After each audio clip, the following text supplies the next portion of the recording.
عليكم السلام محبتي. أهلا وسهلا بكم في برنامجكم لحظات قرآنية، وهذه الحلقة رقم 836، وندخل يعني بها في محور جديد في المستحقين اللي هم مستحقو الصدقة الفردية التطوعية. يقول سبحانه وتعالى: يسألونك ماذا ينفقون قل ما أنفقتم من خير فللوالدين والأقربين واليتامى والمساكين وابن السبيل وما تفعلوا من خير فإن الله به عليم. طبعا احنا كنا تعرضنا للمساكين قبل ذلك وتعرضنا لابن السبيل قبل ذلك، لكن الجديد هنا بقى اللي هو الوالدين والأقربين واليتامى. فنبدأ بالوالدين. آه شوف، خلي بالك، الأمر بالإحسان بالوالدين شيء يتعدى إعطاء مال للوالدين. الإحسان ده هنتعرض ليه يعني بالتفصيل، لكن الأمر بالإحسان للوالدين ومن يتبع الوالدين فيما بعد جاء تاليا للأمر بلا إله إلا الله. وده حتى في الميثاق الذي أخذه رب العزة على بني إسرائيل. يقول سبحانه وتعالى: إذ أخذنا ميثاق بني إسرائيل لا تعبدون إلا الله، ده لا إله إلا الله، وبالوالدين إحسانا وما قال لك وذي القربى واليتامى والمساكين والناس حسنا واقيموا الصلاة وآتوا الزكاة. ده الآية 83 من سورة البقرة. وتكرر هذا وصية لنا في قول جل وعلا: واعبدوا الله ولا تشركوا به شيئا، دي لا إله إلا الله. بعدها وبالوالدين إحسانا، الآية 36 من سورة النساء. وفي أول وصية من الوصايا العشر في سورة الأنعام الآية 151: قل تعالوا أتلوا ما حرم ربكم عليكم ألا تشركوا به شيئا، لا إله إلا الله، وبالوالدين إحسانا. والأنبياء كلهم يعني طبقوا هذا. يحيى عليه السلام ربنا وصفه قال: وبرا بوالديه ولم يكن جبارا عصيا، مريم الآية 14. وعيسى قال: وبرا بوالدتي ولم يجعلني جبارا شقيا، مريم الآية 32.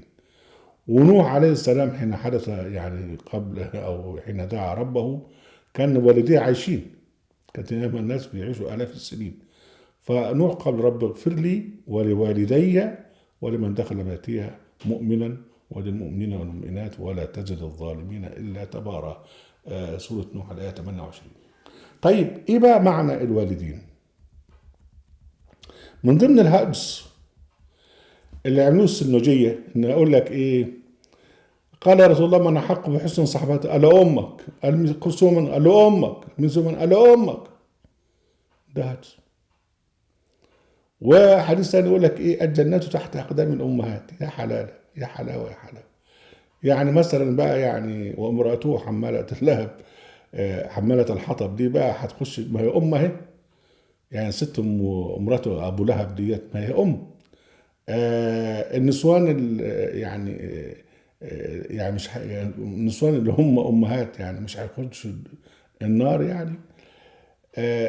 تعبير الوالدين في القرآن الكريم ينطبق على الرجل والمرأة، على الزوج والزوجة طالما لهم أبناء وبدون تفرقة.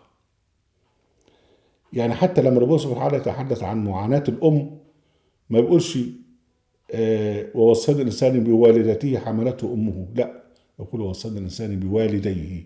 ومن يتحدث بقى عن معاناة الأم: حملته أمه وهنا على وهن وفصاله في عامين أن اشكر لي ولوالديك.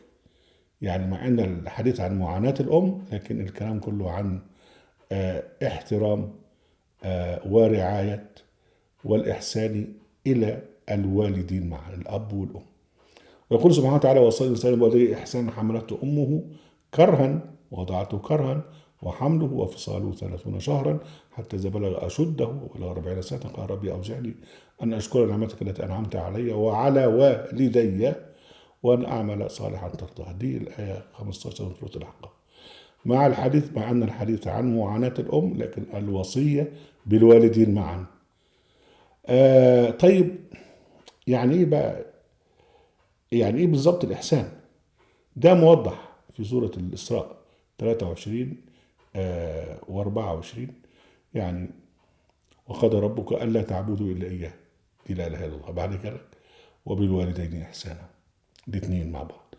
قال لك إما يبلغن عندك الكبر أحدهما أو كلاهما فلا تقل لهما أف ولا تنهرهما وقل لهما قولا كريما واخفض لهما جناح الذل من الرحمة وقل رب ارحمهما كما ربياني صغيرا. اللهم ارحمه يوم يا رب.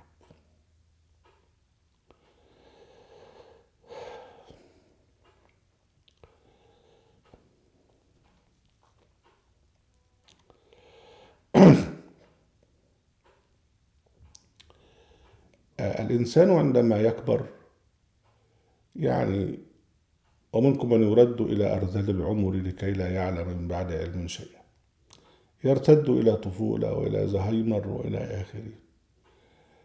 تخيل والدين أو أب أو أم وصل أحدهما أو كلاهما إلى مرحلة الشيخوخة ويحتاج أو يحتاجان إلى رعاية، ويبقى طبعا مزعجين لأن يعني ارتدوا أطفالا لا يعلمون بعد علم شيئا.